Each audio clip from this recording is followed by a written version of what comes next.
আমার প্রণাম। পরম পূজ্যপাদ শ্রী আচার্যদেবের আকুল চরণে আমার প্রণাম। পরম পূজ্যপাদ শ্রী অবিন দাদার রাতুল চরণে আমার প্রণাম। আজকে সৎসঙ্গে উপস্থিত আমার শ্রদ্ধেয় শ্রী শ্রী ঠাকুরের পূর্ত পবিত্র পাঞ্জাধারী কর্মী, আমার ইষ্ট ভ্রাতা ও ভক্তিময় মায়েদের আমার রানন্দিত জয়গুরু। আজকে আমরা সবাই মিলে সমবেত হয়েছি এই মুহূর্তে সৎসঙ্গে। আজকে বিশেষ একটা দিন। এই দিনে আমরা সবাই মিলে উপস্থিত হয়েছি।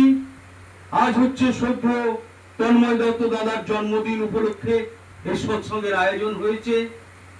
আমি শ্রী শ্রী ঠাকুরের আকুল চরণে প্রার্থনা করি শ্রদ্ধেয় তন্ময় দত্ত দাদা যেন আরো তর ঠাকুরের হয়ে উঠুক এবং এইভাবে ইষ্টকর্ম এবং ইষ্টচ্ছল এবং তার পরিবারের যেন মঙ্গলময় জীবন। আমি আরো প্রার্থনা করি তরুণ দত্ত দাদা, ঝর্ণা দত্ত মা, বৈশাখী দত্ত মা, কৃষাণ দত্ত দাদা, মতিলাল শেঠ দাদা, দেবশ্রী শেঠ মা, সোমা শেঠ মা, এদের প্রত্যেকের ইষ্টচ্ছল ও মঙ্গলময় জীবন শ্রী শ্রী ঠাকুরের আতুল চরণে প্রার্থনা করি। খুব সুন্দর গানের মধ্য দিয়ে খুব সুন্দর দেশাত্মবোধক গান হচ্ছিল, মনটা ভরে গেল। তারপরেই গান হলো, ইষ্ট প্রসঙ্গ হলো, খুব ভালো লাগছিল শুনতে। তা অনেকক্ষণ আপনারা বসেছেন, জানি না কতক্ষণ থেকে বসে আছেন এখান থেকে মাতৃ সম্মেলন থেকে। আজকে দেখছিলাম মায়েরা খুব অধৈর্য হয়ে পড়েছে, কেউ পা চুলকাচ্ছে, কেউ হাত চুলকাচ্ছে, কেউ ওইদিকে তাকাচ্ছে, কেউ ওইদিকে তাকাচ্ছে, মানে মন নেই। আমি একটা কথাই বলবো, একদিকে বাড়িতে মনটা পড়ে আছে যে বাড়িতে এই সবজিটা করা হলো না, না করলে খাওয়া হবে না, এদিকে সৎসঙ্গ ছাড়া হবে না, দুদিকে ছাড়তে পারছেন না। এখানে পরম পূজ্যপাদ শ্রী আচার্যদেব বললেন মনটাকে এক করুন। আমরা সমস্ত সুখ নিতে পারি না, কি করি? আমরা যেখানে যাই তার উল্টো দিকে চিন্তা করি। আমরা সৎসঙ্গ এসে বাড়ির চিন্তা করি, আর বাড়িতে বসে সৎসঙ্গের চিন্তা করি। দুই নৌকায় পা দিয়ে চলা যায় না, নৌকাটা একই হতে হবে। এক নৌকায় পা দিয়ে ইষ্ট কেন্দ্রিক হয়ে শুনুন, দুদিকেই উপভোগ করতে পারবেন। এটা আমার কথা নয়, এটা পরম পূজ্যপাদ শ্রী শ্রী আচার্যদেবের কথা।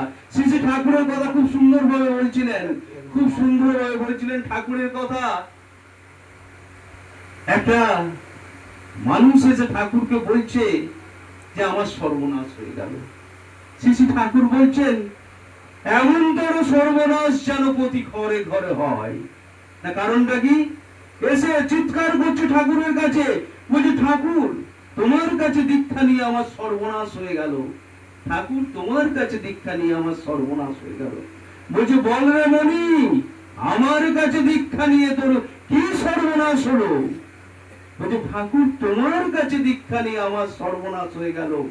আগে আমি ঘুম থেকে 9টা নেই, 10টা নেই, 11টা নেই, ঘুম থেকে উঠতাম, তারপরে বিছানায় বসে একটা ধূমপান করে তারপরে চাটা খেয়ে 11:30 12টায় আমার সকাল শুরু হতো, তারপর আমার কর্মজীবন। এখন আমি তোমার দীক্ষা নিয়ে জানতে পেরেছি প্রত্যুষে ইষ্টভীতি করার পর থানকুনি পাতা খেয়ে তারপর জল খেতে হয়। আমি ভোরে উঠি, প্রত্যুষে উঠে ইষ্টভীতি করি, তারপর প্রার্থনা করার পর থানকুনি পাতা জল খায়, তারপর জল খাই। আমার কাছে আকাশটা যেন নির্মল মনে হয়, আমাকে রোগ ব্যাধিতে চারিদিকে অক্টোপাসের মতো জড়িয়ে ধরেছিল।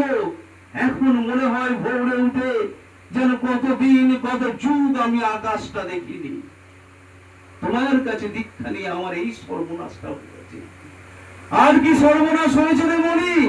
না, আর সর্বনাশ হয়েছে আমি আগে বাসে ট্রামে উঠতাম, কোন রকম ভাড়া দিতাম না, চারিদিকে শুধু হাতাবার ধান্দা করতাম, কাকে ঠকিয়ে কাউকে মেরে আমি নিজে আত্মসাৎ করার চেষ্টা করতাম।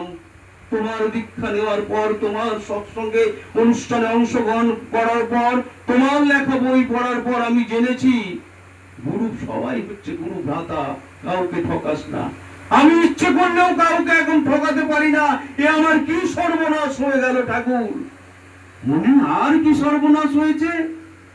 ঠাকুর আগে আমি মা বোনেদের দিকে কুদৃষ্টি নিয়ে তাকাতাম। আমার তাকানোটার মধ্যে ছলনা ছিল। তারা আমাকে সম্মান দিত না, আমাকে কেমন কটাক্ষ দৃষ্টিতে তাকাতো। এখন আমি জেনেছি তোমার দীক্ষা নেওয়ার পর প্রতিটা মেয়ে মায়ের আরেক রূপ। তাই আমি আর মেয়েদের দিকে, মায়েদের দিকে শ্রদ্ধা করে তাকাই। এখন এখন তাদের সঙ্গে আমার কত ভালো ব্যবহার। তোমার দীক্ষা দিয়ে আমার সর্বনাশ হয়ে গেল ঠাকুর। আমি খারাপ করতে চাইলেও আমি খারাপ কোনো কাজ করতে এখন পারছি না। বলছে মনি রে, এরকম এমনতর সর্বনাশ যেন প্রতি ঘরে ঘরে হয়। তুই এই তোর সর্বনাশের কথাটা প্রতিটা ঘরে ঘরে বলিস। এরপর আমাদের আচার্য পরম্পরা, আচার্যদেব কি বললেন? পরম পূজ্যপাদ আচার্যদেব বললেন, আমরা কি প্রতিবাদ থেকে ভেবে দেখবেন, আমরা কি 100% সারেন্ডার করতে পেরেছি? আমরা 100% এখনো পর্যন্ত সারেন্ডার করতে পারিনি। এরকমই একটা ঘটনার কথা উল্লেখ করে পরম পূজ্যপাদ শ্রী আচার্যদেব কি বললেন? কলকাতায় ছিলেন, অমরধামে ছিলেন পরম পূজ্যপাদ শ্রী আচার্যদেব। তারই একজন বন্ধু বলছে, আমার ছেলেটাকে মনে হয় আর বাঁচাতে পারবো না। কি হয়েছে? কঠিন ব্যারাম, ডাক্তারও আশা দিচ্ছে না, আমার ছেলেকে আমি আর বাঁচাতে পারবো না। পরম পূজ্যপাদ শ্রী আচার্যদেবের ওই ব্যক্তি হচ্ছে বন্ধু। বলছে তাহলে তোর বাপের মন কি বলছে? বলছে বাপের মন বলছে ছেলে আর বাঁচবে না। বলছে যা এবার তুই ঠাকুরের কাছে যা। না, আরেকটা কথা বললো, বললো ডাক্তার কি বলছে? বলছে ডাক্তার আশা দিতে পারছে না, ডাক্তার বলছে বাঁচানো যাবে না। বলছে যা ঠাকুরের কাছে ষষ্ঠাঙ্গ প্রণাম করার পর বলবি, ও যদি বেঁচে থাকলে লাভ হয় ওকে বাঁচাবেন, ও যদি মারা গেলে লাভ হয় ওর মৃত্যুই দেবেন, সমস্তটাই আপনার হাতে তুলে দিলাম।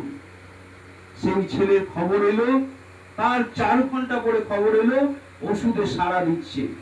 কোন রকম ওষুধে সাড়া দিচ্ছিল না, সেই ছেলে ওষুধে সাড়া দিচ্ছে। সন্ধ্যে 7টা নাগাদ ছেলে উঠে বলল খেতে দাও। কত সুন্দর আলোচনা আচার্যদেব করেন। আমরা কিছুই তার কথা মেনে চলতে পারি না। একটা বাণীর কথা খুব সুন্দর মনে পড়ে, একটা ছোট্ট গল্প বলে আমি শেষ করবো আজকে। একটা বাণীটা হচ্ছে শ্রী ঠাকুর কি বলেছেন? পাড়াপড়শি নিপাত যাবে, তুই বসে সুখ খাবি বুঝি, যা ছুটে যা ওদের বাঁচা, ওরাই যে তোর বাঁচার পুঁজি। একটা চাষির বাড়িতে ইঁদুরের খুব উৎপাত। একটা চাষির বাড়িতে ইঁদুরের খুব উৎপাত, সমস্ত জিনিস নষ্ট করে দিচ্ছে। সেই চাষি তার গিন্নির সঙ্গে পরামর্শ করে বলল, ইঁদুর মারা কল আনতে হবে, ইঁদুর মারা কল আনতে হবে। যেই না ইঁদুর মারা কলটি এনেছে, সেই ইঁদুরটি যে বলছে ইঁদুর মারা কলে তো আমাকে মারবে। তখন যে একটা মুরগি ছিল, সেই মুরগিটাকে বলছে, জানিস ভাই, এ বাড়ির মালিক আমাকে মারার জন্য ইঁদুর মারা কল এনেছে, আমার খুব দুর্দিন। তখন মুরগি বলছে, এটা তোমার সমস্যা, এটা আমার সমস্যা নয়। কলে যদি পড়ো তুমিই পড়বে, আমি পড়বো না। তখন ইঁদুরটি আরো ভয় পেয়ে চলে গেল বাড়ির ছাগলের কাছে। ছাগলটি তখন বলল, এটা তোমার সমস্যা, যদি মরতে হয় তোমাকেই মরতে হবে, আমি তো মরবো না। উপায় না পেলে বাড়ির হাঁসের কাছে চলে গেল। জানো, আমার এই যে মালিক, সে ইঁদুর মারা কল এনেছে আমাকে মারার জন্য। বলছে এটা তোমার সমস্যা, তোমাকেই সমাধান করতে হবে, আমাদের সমস্যা নয়। ইঁদুরটি কলে পড়লো। একদিন চি চি করে আওয়াজ বেরোচ্ছে। চাষির গিন্নি ভাবলো ইঁদুর কলে পড়েছে। চাষির গিন্নি দেখতে যাওয়ার পর তার হাতে একটা ছোবল পেল। সেই ইঁদুর মারা কলে ইঁদুর পড়েনি, পড়েছে সাপ। সেই সাপটি হাতে দংশন করায় চাষির স্ত্রী অসুস্থ হয়ে পড়লো। ডাক্তার, ওঝা সব কিছু দেখানোর পর ডাক্তার নিদান দিলেন, একে ভালো মন্দ কিছু খাওয়াতে হবে। প্রথমে কাটা পড়লো কে? মুরগিটি। যে বলেছিল মুরগির ঝোল খাবে, যে বলেছিল এটা তোমার সমস্যা, এটা আমার সমস্যা নয়, সে চলে গেল পড়ায়। তার কিছুদিন পর আরো হাঁস হাঁস যে ছিল সেই চলে গেল পড়ায়। তার কিছুদিন পর গিন্নি মারা গেল। গিন্নির 11 দিন না 12 দিনের কাজে একটা বাসি সাধ্য করতে হয়, তখন ওখানে আঁশ মুখ পরাতে হয়। ছাগলটিও চলে গেল পড়ায়। এখানে বাণীটা একটাই মনে পড়বে, আমরা এটাই বলার উদ্দেশ্য, আমাদের গুরু ভ্রাতা সবারই সাথে সুসম্পর্ক নিয়ে চলুন, সবারই সাথে যোগাযোগ করে চলুন। কি বলছে? পাড়া পড়শি নিপাত যাবে, তুই বসে সুখ খাবি বুঝি, যা ছুটে যা ওদের বাঁচা, ওরাই যে তোর বাঁচার পুঁজি।